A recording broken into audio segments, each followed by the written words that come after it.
Ya, automáticamente se graba.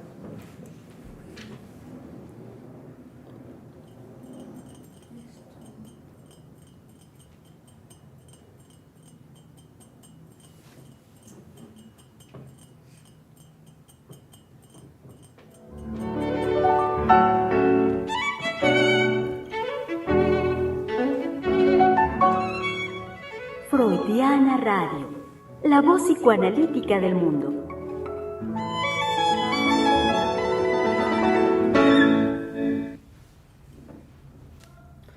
Muy bien, lunes 30 de junio del 2025, doctora, y aquí en Freudiana Radio, la voz psicoanalítica del mundo, estamos también por la fecha llegando a la conclusión del trabajo de todo este mes. De todo este mes, ajá, sí. Vaya, y que hemos trabajado, Germán. Sí, doctora. Hemos trabajado bien duro porque indudablemente que el asunto del padre en la vida de los seres humanos, ¿sí?, se ha convertido en la actualidad como algo totalmente degradado, porque la degradación sistemática en nuestra época hacia los hombres por el resentimiento natural, verdadero, a veces justificado, a veces no, de las mujeres en la actualidad, ¿sí?, denigran de tal manera la presencia de los hombres en su vida cotidiana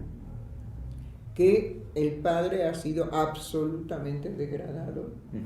Pero no nada más de este momento, digamos, en donde aparecen para nosotros las letras que ahora nos indican que el derecho le ha dado existencia a formas, a manifestaciones de la sexualidad humana respaldadas, ¿sí?, por el derecho.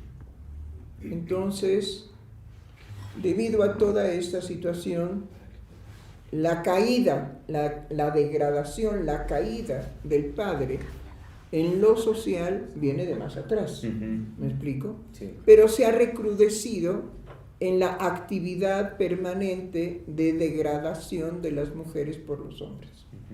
Es decir, tenemos como que la época del desquite, ¿no? Sí. La época del desquite, de que finalmente las mujeres han hecho manifestación de ese resentimiento, pero que hay muchas cosas que las mujeres ocultan y que el psicoanálisis devela. Pero no es ahora lo que vamos a tratar, ¿no? ¿Sí? Sino vamos a tratar de que así como termina este mes que hemos dedicado a qué es un padre, y que es una pregunta de Lacan, no es una pregunta freudiana, es una pregunta de Lacan, ¿qué es un padre? ¿Sí? Y que nos ha venido a inquietar, ¿qué tal? Sí. Porque lo primero a lo que nos llevó esa pregunta y que íbamos a trabajar todo el mes era, pues, a nuestro padre. Ajá, ¿verdad? Sí, a nuestro padre. Tuvimos que enfrentarnos de alguna manera, ¿sí?, en relación a nuestro padre. Bueno, adelante, Germán. Sí. Como no, ya le doy la palabra y luego se la quito. ¿Ve? No, las mujeres estamos muy alegrestadas. No, adelante, Germán. Sí, doctora, del trabajo que fue indicándonos a lo largo del mes, cuando usted señala ahorita cómo se trata en específico la pregunta, una pregunta de Lacan, es que, bueno, pensé que al mismo tiempo Lacan se atrevió, él dijo que él fue quien leyó a Freud. Y entonces, cuando usted nos lleva por todo este mes a trabajar el padre, basta con revisar la obra freudiana y Freud, sin que se haga esas preguntas, Freud en toda la obra, si algo trabaja, bueno, muchas cosas, pero un aspecto central es el padre, está en toda la obra. Hay un libro que nuestro auditorio debe de conocer, no reconocer, de conocer, ¿sí? La obra de Freud son 23 tomos.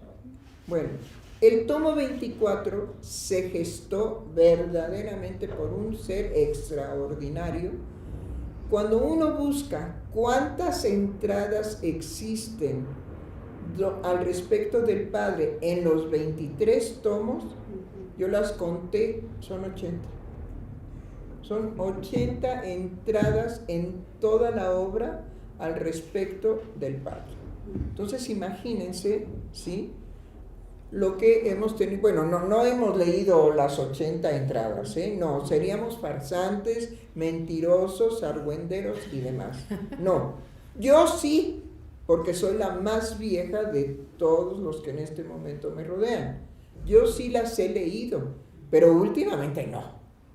Bueno, y para el trabajo, digamos, del Padre, pues me enfrasqué en algunas.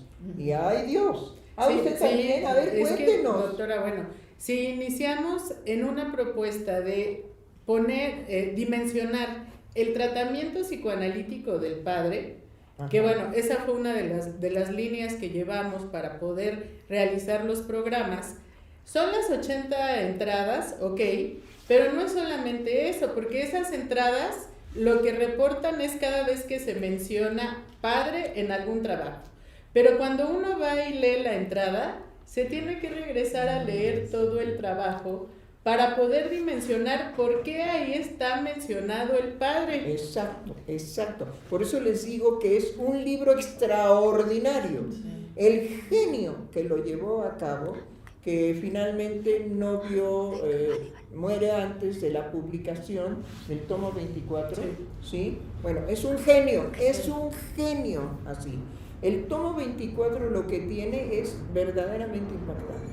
Ya nada más esto que nos explica nuestra colega, ¿no? Sí. Bueno, aparentemente las 80 entradas es en qué momento se menciona el Padre en los 23 tomos. Sí.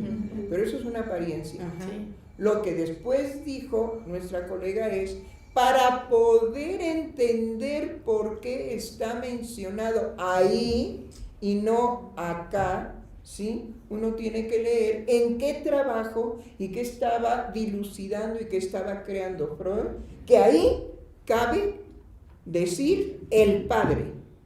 Entonces, el tomo 24 con las 80 entradas nos permite una visión gigantesca de lo que es el Padre en psicoanálisis y de lo que es el Padre en la actualidad, ahora que los hombres están absolutamente degradados. Bueno, adelante.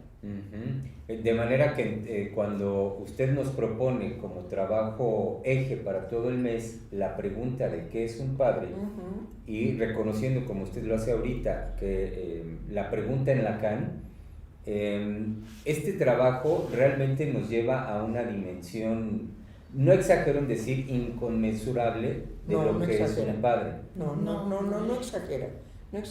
Pero es también, ¿no, Ingrid? Es cada día en nuestra experiencia amorosa, porque amamos el psicoanálisis, sino para qué, ¿sí? Bueno, hay mucha gente que hace para qué. Pero en el psicoanálisis no se puede.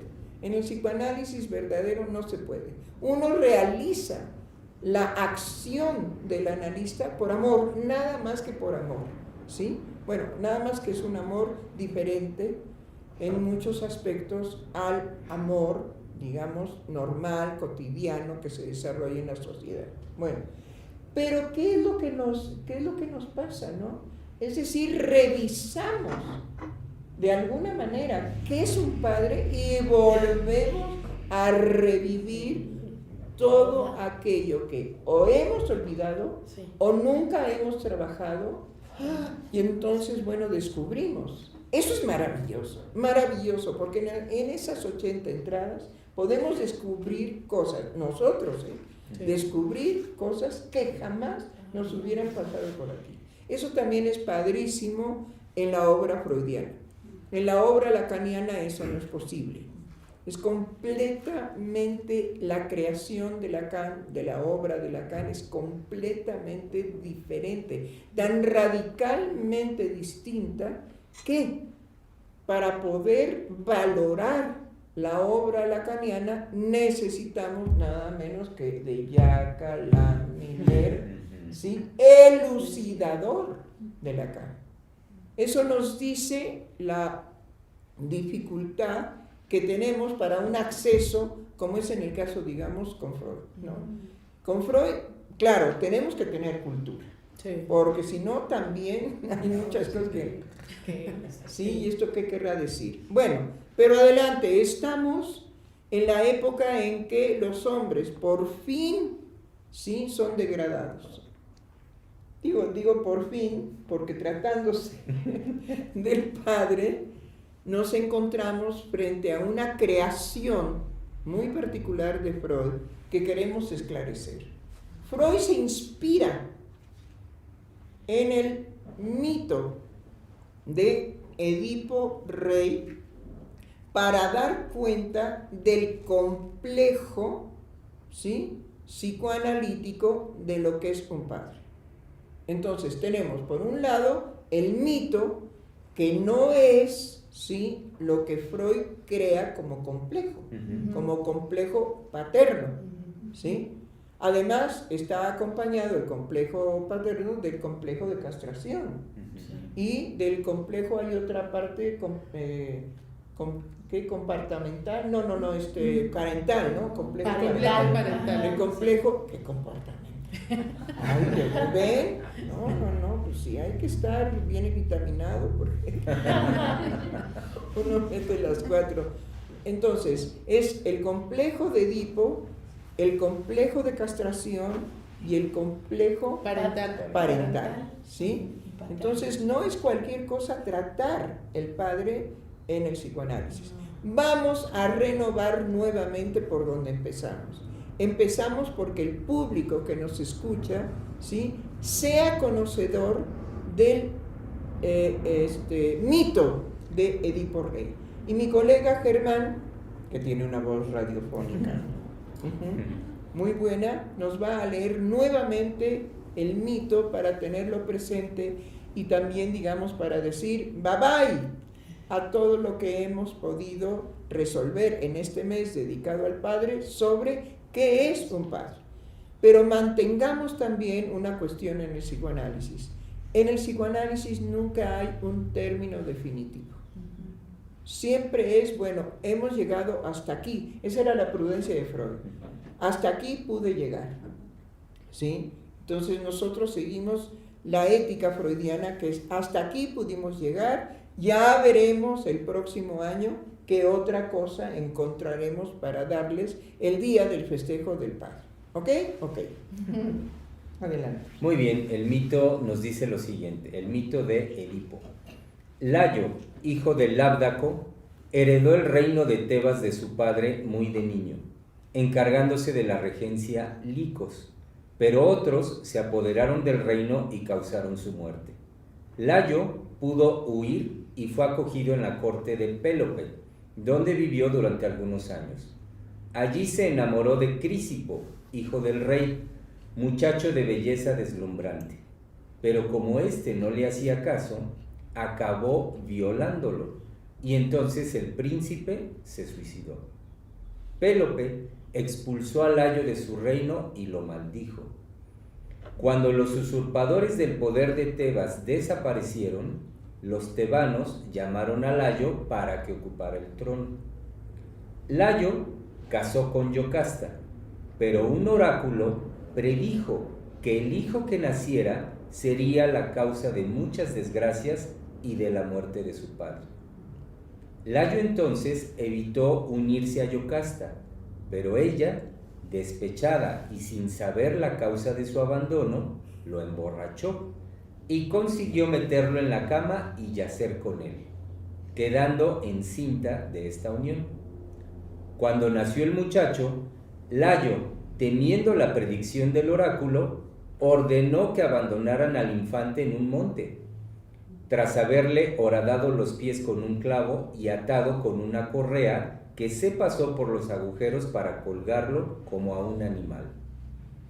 El niño de los pies hinchados, este es el significado de Edipo, fue recogido y contra todo pronóstico por un pastor que lo llevó al rey de Corinto, Pólibo, quien, casado con Mérope, a quien otros llaman Peribea, no había tenido hijos. Estos lo adoptaron y criaron. Edipo, que crecía aventajado a los demás en inteligencia y hermosura, disputaba un día con otros jóvenes y un muchacho corintio le echó en cara que no se parecía en nada a sus pretendidos padres. Edipo marchó en busca de una respuesta al oráculo de Delfos, y allí se le dijo que no regresara a su patria, pues allí no solo mataría a su padre, sino que también yacería incestuosamente con su madre. Entonces, para evitar esto, y como no dejaba de creer que Pólibo y Mérope fueran sus padres, Edipo decidió huir de Corinto. Mientras, Hera, disgustada por los amores que Layo había tenido con Crisipo, envió a Tebas la Esfinge, monstruo con cuerpo de leona y cabeza de mujer. Esta solía colocarse en un alto cerca de Tebas. Cuando veía a alguien, se lanzaba sobre él y le proponía una adivinanza, y si no la acertaba, lo mataba. Layo decidió ir a Delfos acompañado de su cochero Polifontes para hallar una solución. En el camino se encontró con Edipo. Layo le ordenó que se apartase para dar paso a alguien mejor que él. Edipo le contestó que solo los dioses y sus padres lo superaban. Layo mandó entonces al auriga que continuase su camino. El carro atropelló a Edipo y le dañó uno de sus pies. Edipo, airado, mató al auriga con su lanza y dejó que Layo se enredara en las riendas y muriera arrastrado. Solo escapó de la matanza un guardia que echó a correr hacia Tebas. Cuando los tebanos se enteraron de que Layo había muerto, nombraron a Creonte regente del trono de su hermana Yocasta. La Esfinge ya había matado a uno de sus hijos, así que Creonte ofreció la mano de la reina y con ella la corona a quien librase a Tebas de tal monstruo. Uno de los enigmas que proponía era: ¿cuáles son dos hermanas, una de las cuales engendra a la otra, que a su vez la engendra a ella? Otro enigma aprendido de las musas era: ¿cuál es el ser dotado de una sola voz que se apoya sucesivamente en 4, 2 y 3 patas? Edipo pasó por Tebas, se encontró con la Esfinge, descifró los enigmas, con lo que ella, según algunos ayudada por Edipo, se precipitó de lo alto de la roca. Sabido esto, los tebanos lo tomaron por rey, casándolo con Yocasta. Tuvo de este matrimonio 2 hijos, Eteocles y Polínices, y 2 hijas, Antígona e Ismene. Los dioses decidieron castigar este incesto haciendo que los frutos se secaran antes de madurar y que los niños y las crías de los animales murieran en el útero de sus madres. Qué horror. Los tebanos fueron a consultar el oráculo y éste respondió que los males venían porque entre ellos vivía el asesino de Layo. Había pues que expulsar al culpable. Edipo, para saber quién era, llamó al adivino Tiresias. Este al principio no quería revelarle la verdad, pero al final hizo que Edipo se enterara. Yocasta, horrorizada, se ahorcó con un cordón de una de las vigas del techo de su cámara. Edipo se sacó los ojos con el alfiler del broche de Yocasta. Edipo acabó siendo expulsado de Tebas por Creonte y sus propios hijos no hicieron nada por evitarlo, excepto quizás encerrarlo para ocultarlo. Solo Antígona quiso acompañarlo. Marchó maldiciendo a sus hijos varones, diciéndoles que no encontrarían descanso ni vivos ni muertos y que moriría el uno a manos del otro. Vagando, llegó al barrio de Colono en Atenas, donde se refugió como suplicante en el santuario y bosque de las Euménides. Allí Teseo le ofreció su hospitalidad. Un oráculo había predicho que el lugar donde estuviese enterrado Edipo sería bendecido por los dioses. Creonte intentó hacer que Edipo volviese, pero éste se negó, pues quería que solo Atenas tuviera sus cenizas, y allí, en Colono, en el bosque sagrado, se despidió de todos y se hundió en la tierra por una grieta. Desde entonces se le rindió culto. Ay, es hermoso, ¿no? Hermoso el mito, ¿sí? Bueno, de ese mito se inspira Freud. Y entonces vamos a leer lo que nos entrega, ¿sí? Ya en una síntesis, en un diccionario, el de Laplanche y Pontalis, de qué se trata el complejo de Edipo, pero es el complejo, no el mito, el complejo de Edipo, ¿sí? En relación al padre, porque bueno, en todo el mito, el que está, digamos, involucrado es el padre, ¿sí? Y también está involucrado el incesto, pero también está involucrado este deseo de Layo por el príncipe, en cuanto que lo viola y el príncipe se suicida. Entonces, verdaderamente, ¿sí?, entendemos lo que es la tragedia. Bueno, pero después de la pandemia, yo creo que de todo lo que se hizo como tragedia en el mundo entero, y que también surgieron respuestas amorosas de la comunidad, a mí lo que me recuerda, digamos, en la pandemia es esa soprano en Francia que salía al balcón y cantaba para todos los que podían, sí, oírla ¿cómo se llama cuando se canta sin orquesta y sin... A capela. Entonces ella todas las noches a una hora cantaba para el pueblo, ¿sí?, que la rodeaba en ese momento. Pero hubo mucha gente que tuvo una disposición de amor, de consuelo, de esperanza, de ayuda, etcétera, en la pandemia, como también hubo, ¿sí?, mucho odio en aquellos en donde tenían que, hacinados, vivir y se estaban matando. Bueno, 14 días, y en 14 días uno podía morir. No fue cualquier cosa la pandemia. Pero el complejo de Edipo que crea Freud es importante que se lea. ¿Lo quiere leer? Claro que sí, doctora. Empieza por decirnos que el complejo de Edipo consiste en un conjunto organizado de deseos amorosos y hostiles que el niño experimenta respecto a sus padres. En su forma llamada positiva, el complejo se presenta como en la historia de Edipo Rey: deseo de muerte del rival, que es el personaje del mismo sexo, y deseo sexual hacia el personaje del sexo opuesto. En su forma negativa se presenta la inversa: amor hacia el progenitor del mismo sexo y odio y celos hacia el progenitor del sexo opuesto. Y nos dice, de hecho, estas dos formas, la positiva y la negativa, se encuentran en diferentes grados en la forma llamada completa del complejo de Edipo.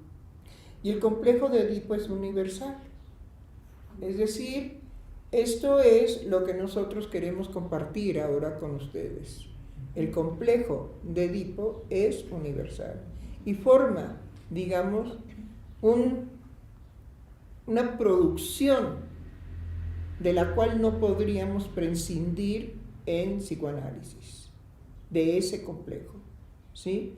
Amor, deseo de muerte, deseo sexual, ¿sí?, y que tiene toda una combinatoria en la creación que hace Freud. Ahora bien, la primera parte, que es la positiva, se da a partir, él calcula que de los 3 años, ¿sí?, 2 años a 3 años, está, digamos, el niño en posibilidad de manifestar este deseo hostil al padre y un deseo amoroso, sexual hacia la madre.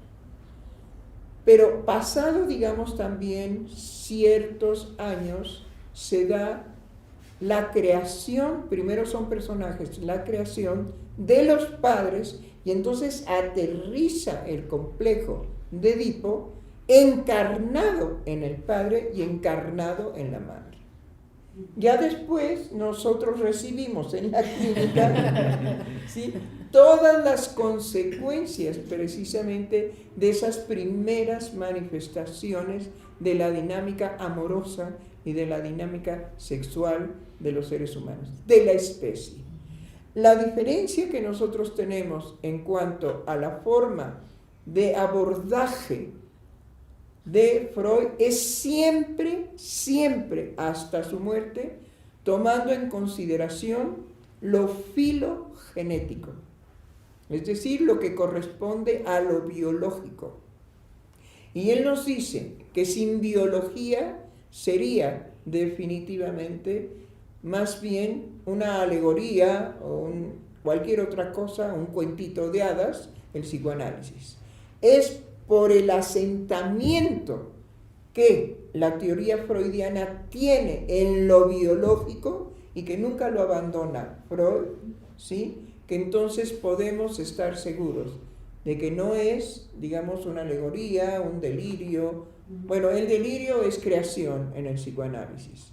Entonces no podemos utilizar el delirio como algo para denigrar la creación, porque pues las novelas, toda la literatura es delirante, ¿sí? Pero es delirante en esa creación, en esa posibilidad de lo psíquico puesto en letras, ¿sí? Por eso la literatura va siempre acompañada de todo lo que nosotros podemos investigar y desarrollar en psicoanálisis. Ahora, hay una sentencia de Freud y dice, los poetas se nos adelantaron. Es decir, hay un avance de lo psíquico en la poesía, ¿sí?, en la literatura, que no es propiamente en el psicoanálisis. El psicoanálisis viene después. Pero bueno, todo esto nosotros lo hemos querido compartir porque en este estado de denigración hacia los hombres y en este estado de denigración, porque tenemos, ¿qué porcentaje tenemos de padres abandónicos? El 50% en México, doctor. 50% en México tenemos, digamos, la presencia del padre en relación a un abandono. Pero como también es una construcción psíquica, entonces, aún habiendo ese abandono de lo físico, de la presencia física del padre, el niño construye el complejo de Edipo aún en ausencia de lo físico del padre, ¿sí? De hecho, pues tiene los otros padres físicos de los niños que no son abandonados por el padre, ¿sí? Tiene mucha tela de dónde cortar. Bueno, entonces, ¿qué es un padre en psicoanálisis? Nosotros hemos querido compartir con ustedes la complejidad de lo psíquico, de lo cual nosotros nos hacemos cargo. No sé, ¿alguien quiere participar? Alan, la doctora Aguilar. Sí, doctora, desde hace rato, como usted lo decía, como cada año, así en cada uno de los festejos, en este caso el que nos convoca es el del Día del Padre, este trabajo nos llevó a algo de verdad, a tomar una dimensión del psicoanálisis y de lo psíquico totalmente diferente. Porque, bueno, cada vez que usted nos lo propone, también digamos de acuerdo a los signos de los tiempos que usted lee, y que es, ¿no?, ahora que el padre está degradado, o sea, lo que yo pensé como para también la conclusión fue en el origen, ¿no? Usted nos llevó a que cada uno investigáramos, nos complejizáramos, nos conflictuáramos acerca del origen y por qué es fundamental. El padre como esa creación psíquica, como ese personaje, y después lo que sí, tal cual tiene que ver con nuestro padre de carne y hueso. Claro. Y pienso que irnos hacia los fundamentos, lo que va, digamos, lo que yo fui encontrando en esos fundamentos sí por el padre, pero también digamos que es un fundamento, a ver si lo puedo decir bien, que da también como origen a lo psíquico.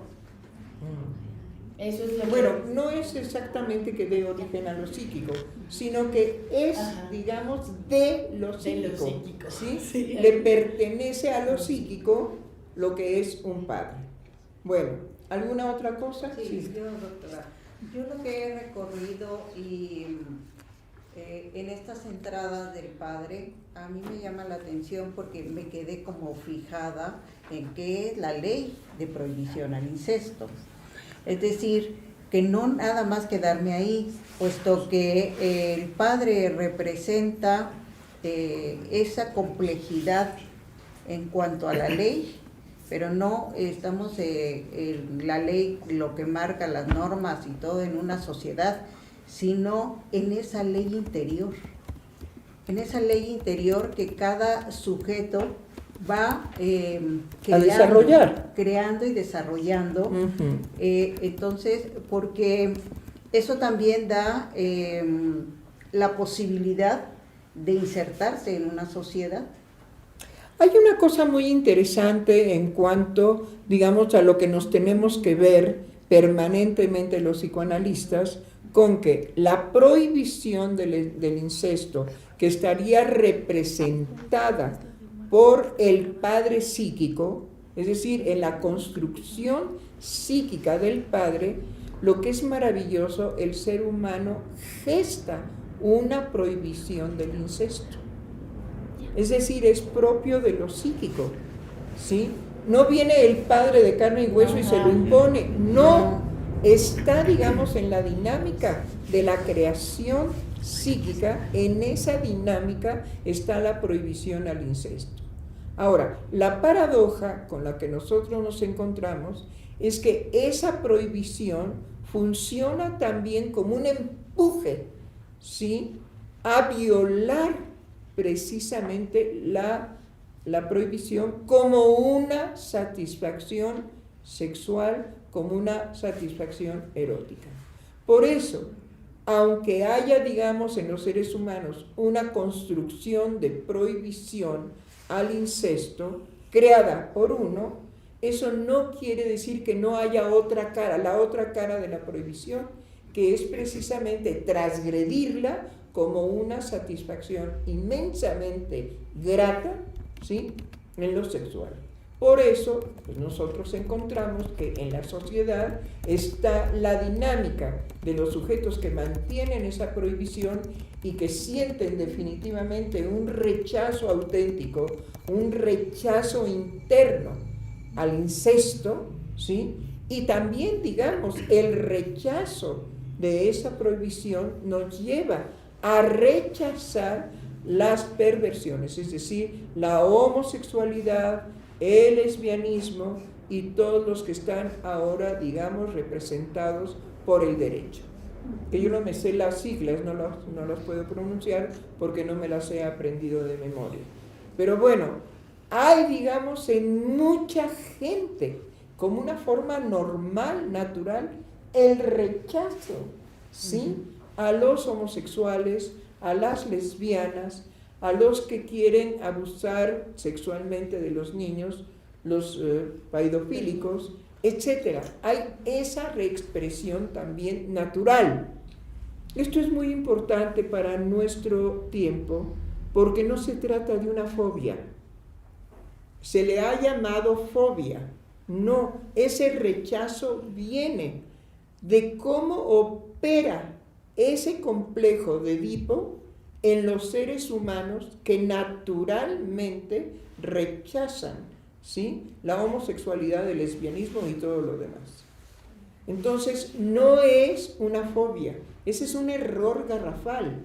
Y la gente lo repite y lo repite y lo repite sin saber qué es una fobia, ¿sí? Para que ustedes sepan qué es una fobia, tendrían que leer el paradigma de la fobia, que es El pequeño Hans. Es un caso de Freud en donde está perfectamente delineado, detallado, teorizado, ¿sí?, lo que es una fobia. Entonces no somos los que nos impacta, a todos aquellos que nos impacta la homosexualidad, el lesbianismo, ¿sí? Y nos produce un rechazo, no somos fóbicos. Yo me incluyo porque pues, yo no soy fóbica.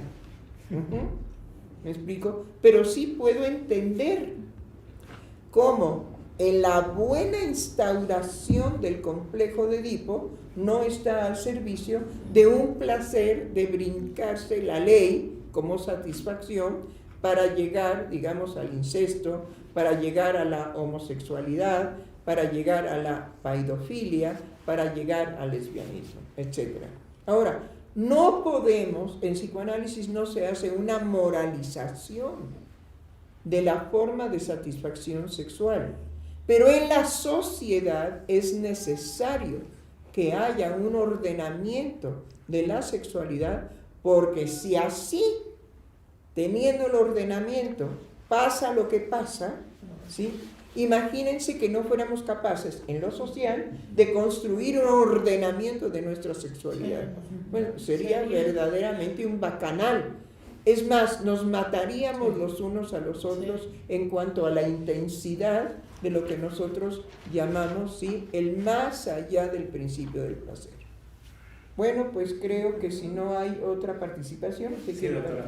Justo, o sea, en la línea que se está planteando, recuerdo muy bien que en 3 ensayos de teoría sexual, Freud lo menciona, diciendo, bueno, existen sí todos estos diques hacia la pulsión, sí, pero vienen desde el filo de la especie, vienen desde la filogenética, e incluso si no hay una educación de por medio, esos diques se mantienen y van a estar presentes dentro del individuo. Y ahora lo que está pronunciando socialmente es deconstrúyelos. ¿Sabes qué? Deconstruye tu persona, deconstruye lo más íntimo que puedas tener de ti, para que así puedas entrar dentro de lo social y estés en esta, lo voy a decir así, onda woke. Sí, claro. O sea, si estás deconstruido, eres un ser social. Si no, estás en la prehistoria y estás fuera de la relación que puede haber con un otro que está deconstruido y que está casi en un estado de superhombre. Bueno, creo que esto que nos señala nuestro colega, indudablemente que es un tema álgido, porque la deconstrucción se convierte en un mandato impositivo para la expresión social de la sexualidad. Sin embargo, tranquilos. Cada época tiene su perseguidor en cuanto que se pretende introducir lo imposible de introducir, ¿sí?, en una aceptación globalizada de la homosexualidad, del lesbianismo, de la paidofilia. Eso es un imposible. Y tiene que haber una degradación afectiva, psíquica, para que la sociedad gane la aceptación. Pero va a haber siempre un rechazo. Bueno, nos están haciendo una señal. Exacto, doctora, que nuestro querido colega Oscar Hernández desde Pachuca está ávido por querer participar. Ay, no, por favor, sí, entonces, adelante, le damos la palabra. Y cómo no voy a estar sumamente conmovido, sumamente alegre al momento de escucharlos, y principalmente lo que viene desarrollando la doctora Heiser en ese camino que va ella hilando, que vaya hilvanando, de cómo se va construyendo y cuál va a ser el recorrido de una parte de la sexualidad infantil. Entonces yo estaba entre queriendo participar, pero no sabiendo con qué participar, porque es algo muy fino y es algo muy bello, y quería resaltarlo en este momento, doctora, que en este mes lo que me ha llevado a mí a descubrir y a desarrollar ha sido justamente esa construcción psíquica que uno tiene del Padre. A lo mejor puede sonar en una situación donde uno repita lo ya dicho, pero nuevamente renovar la palabra y volver a este descubrimiento para uno de lo que es un padre, y cómo desde el psicoanálisis se va a ir integrando como algo propio de la sexualidad infantil, es algo que a mí me sorprende y me emociona mucho el encuentro con este tipo de revelaciones en psicoanálisis. Hay una cosa, queridos, que este programa es vital, es muy importante, en cuanto que no quedemos en una confusión.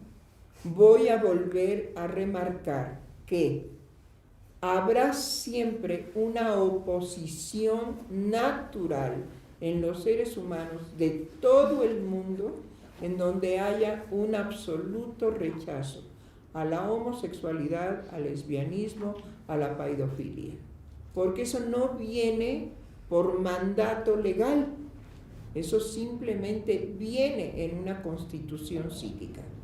Y habrá, digamos, todos aquellos que podrán aceptar en su comunidad, ¿sí?, a los homosexuales, a las lesbianas, a los pedofilios, a todos los que hay, ¿sí?, los podrán aceptar sin ningún problema. Pero habrá siempre aquellos que les será insoportable. Y la dinámica, precisamente social, siempre ha sido que al asesino no lo soportamos, al ladrón no lo soportamos, pero tampoco, digamos, al malvado, al abusivo, al que vemos que de maldad destruye la vida de los seres humanos pequeños. Me refiero al impacto de la paidofilia, ¿sí?, en niños, que cuando son, digamos, atacados por el adulto para llevarlos a una vivencia atroz, ¿sí?, destruyen el alma de esos chiquitos. No es justo. Y ante esa injusticia social, sí, definitivamente la sociedad se levanta en contra.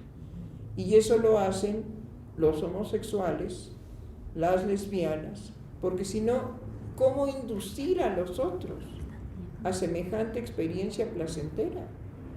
Entonces, hay sujetos, hay homosexuales muy éticos, muy serios, muy refinados, ¿sí?, que inclusive ahora con el matrimonio se casan, educan bien a sus hijos, mucho mejor que los heterosexuales. Tenemos casos evidentes de eso, pero no me estoy refiriendo a ellos, no me estoy refiriendo a esta homosexualidad que tiene precisamente una conducta amorosa hacia su vivencia conyugal y la procreación, digamos, y el desarrollo de la procreación de sus hijos. No, sino a los malvados, a los que disfrutan con dañar, a los que disfrutan con verdaderamente perjudicar lo que en un niño tendrá que ser un desarrollo normal de su sexualidad. Bueno, creo que podemos... Tenemos comentarios, doctora. Ah, ok. Pues los comentarios, no sé cómo andamos de tiempo. Bien, doctora. Sí, son 12:43. ¿Cuál? 12:43. 12:43. Tenemos 43 minutos para los comentarios. Tenemos uno de Alma Flowers que dice: buenas tardes, generosos doctores. Gracias porque todo el fin de semana me han puesto a pensar y repensar y volver a pensar. Nos llevan con tanta paciencia a cuestiones tan complejas y que descubrimos como nuestras, gracias a su arduo trabajo. Y tal vez ese núcleo o génesis biológico que nos toca profundamente en nuestra singularidad. Gracias. No, pues también gracias a Flower, ¿no? Sí, indudablemente es una compañera de nosotros en el público que nos escucha. Es el único que... Es el único, ok. Momento. Bueno, pues yo quisiera incluir también al público que tenemos aquí de nuestros colegas. Si quieren participar con algo, tienen ustedes la palabra.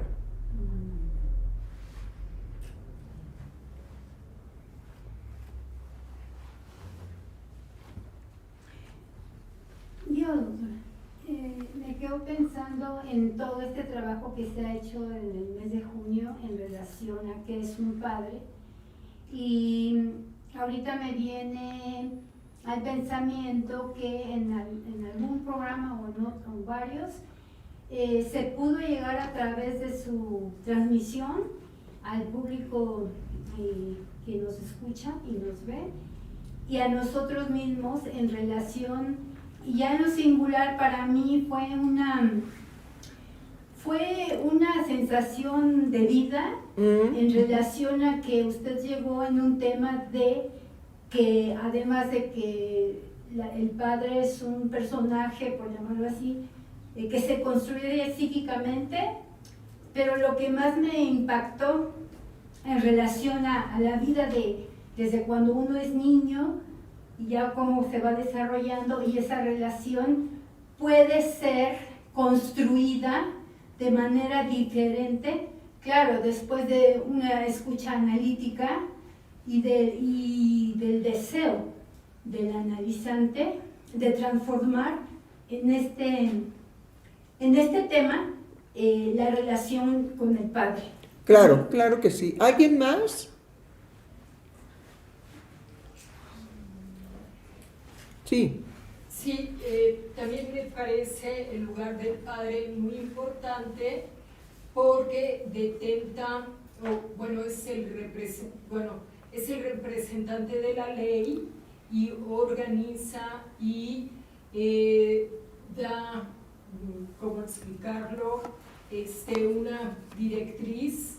Bueno, es lo que estoy yo pensando. Muy bien dicho. Creo que es un punto muy importante, lo pienso también como analizante, y creo que da luz para, como dice aquí mi compañera, también para gestar, como es el padre, una creación psíquica distinta, y que tenga el sujeto otro devenir.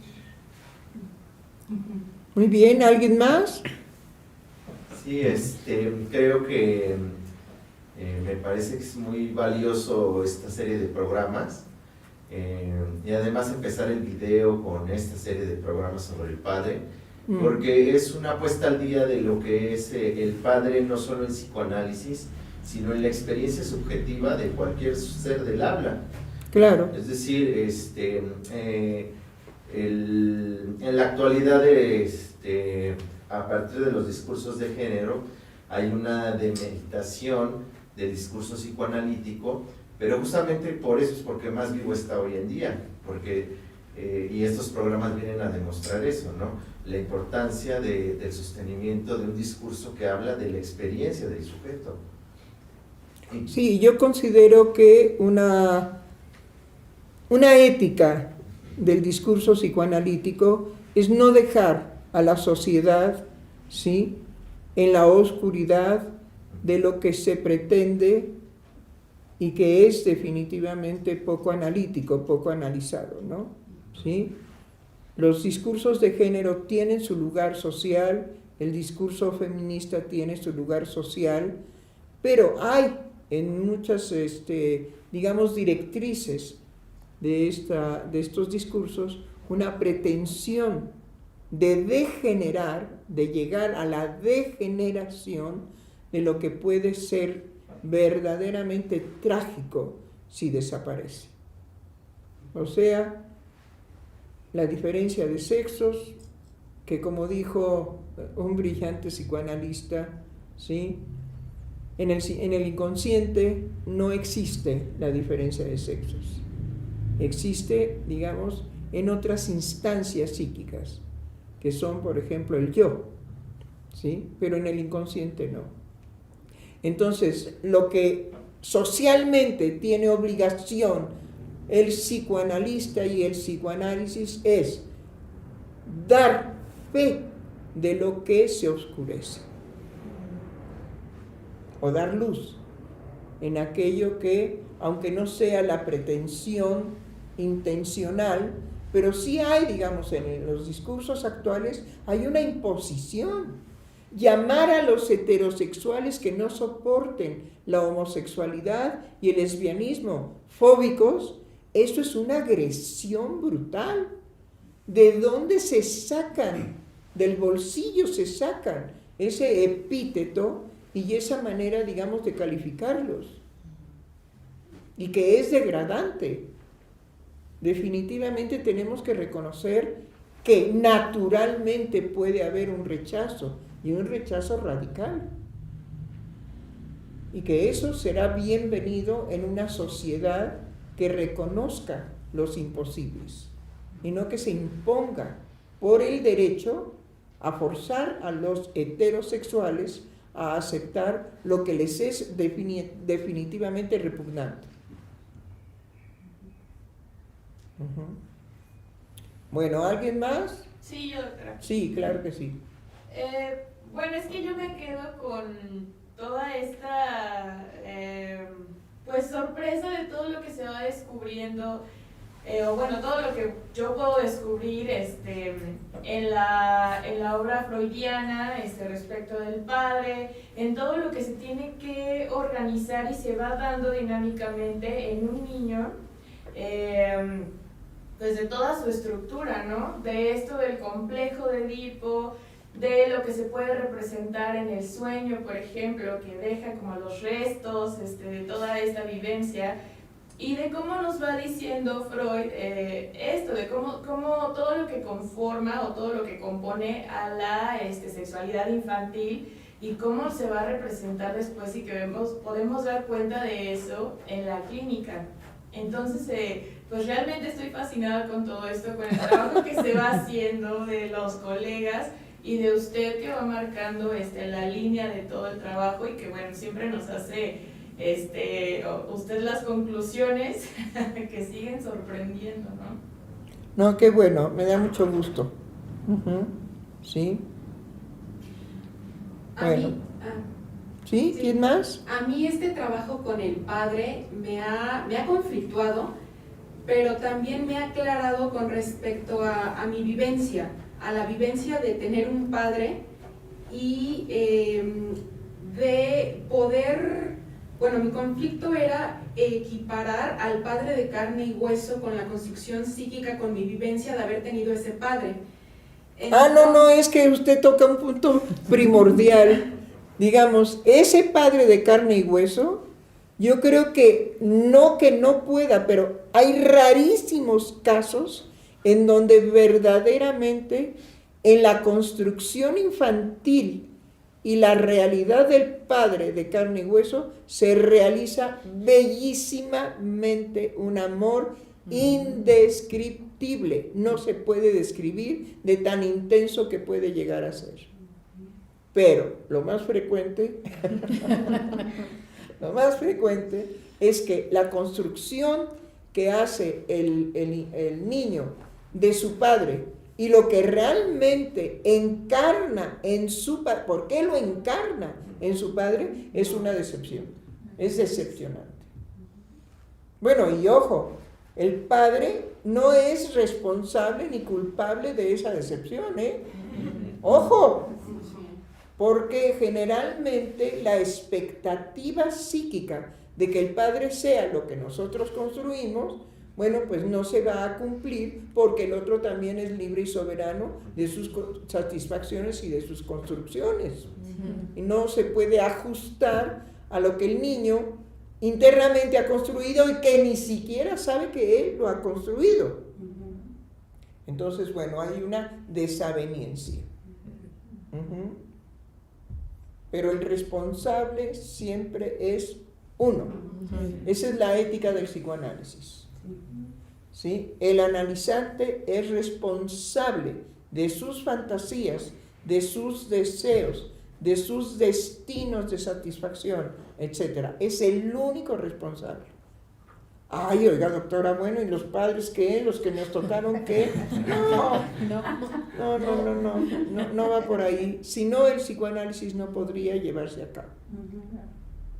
Es un análisis de la posición absoluta responsable del analizante. Si no, pues no. ¿En qué estaría fundamentado? En una reeducación, en una moral, en una ética, en cualquier otra cosa menos en el psicoanálisis. Bueno, pues creo que nos podemos despedir.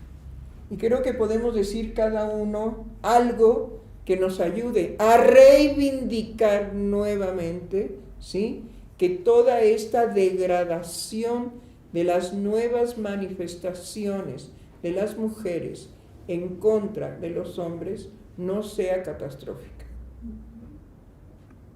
Porque lo está haciendo. Es decir, lo está haciendo porque la mujer ahora ya no ama, sino la misma mujer se degrada porque lo único que propone es relaciones sexuales con un hombre que le convenga y que lo puede votar en cualquier momento que no le convenga. ¿Por qué? Pues porque ahora ya sé qué, empoderó, ¿no? Exacto. Exacto, ya se empoderó. Entonces ella también le puede decir, te me vas hoy. Ajá. No se habla del amor en la actualidad. No. Y es necesario que se vuelva a hablar del amor en nuestra realidad cotidiana, en nuestra realidad psíquica cotidiana. Es necesario. Bueno, pues nos podemos despedir, ¿o quieren decir algo más? ¿Usted? Pues solo que hay unos mensajes, doctora, no sé si quiere que los lea. Pues no sé cómo estamos de tiempo. Queda, sí, Sí, 4 minutos para la 1. Ah, ok, pues en Sí. 4 minutos. Arránquese, mi colega. Rosa Hernández nos dice, con el gusto de saludarlos, queridos doctores, agradezco que a través de sus trascendentes conversaciones nos transmiten la enseñanza de Sigmund Freud. Su voz trasciende en lo que nos comparten y nos toca de manera subjetiva. Gracias. Muy bien, Rosa, muy bien. Y nos mandó otro mensaje Alma Flowers que dice, wow, doctora Heiser, qué palabras tan contundentes. Yo les comparto una experiencia en ese terreno de lo malvado. Teníamos una maestra lesbiana que con pretexto de un trabajo nos llevaba como alumnas y nos enseñó fotografías suyas desnuda. Yo recuerdo que en ese impacto me pregunté, ¿qué propósito tiene esto? Pues sí, ya sabemos. Eso es lo que nosotros seguiremos nombrando perversión. ¿Qué quiere decir? Una versión distinta en la sexualidad, en donde definitivamente la satisfacción corre en función de la destrucción del otro, de causarle un impacto. ¿Cómo es eso? ¿Sí? Las niñas van ingenuamente a un evento con la maestra porque confían en la maestra. Sí. No están esperando que la maestra se muestre desnuda para ellas. Pero ¿de qué goza el perverso? De esa destrucción en el otro. Entonces lo tendremos que seguir nombrando por los siglos de los siglos. Amén. No nos van a callar, aunque nos digan fóbicos. Sí. Sí, y nos pregunta Alma, dice, doctores, pero los programas siguen toda la semana, ¿verdad? Sí, los programas los hemos dividido, no toda la semana, estábamos trabajando hasta el viernes, pero definitivamente el agotamiento nos ganó. Entonces, estamos trabajando en radio, Freudiana Radio, ¿sí?, los martes y los jueves, y lunes, y miércoles, y jueves, ¿y qué? Lunes y miércoles en video. Esa es la programación que tenemos ahora. Porque la del radio no la queremos suspender, porque hay mucha gente que nos puede escuchar por radio cuando va manejando, cuando está, digamos, desplazándose, cuando está en un momento, digamos, de que se está tomando un lunch o un café, nos puede escuchar. Sí. Bueno, pues adiós. A ver, digan adiós. Adiós. Adiós.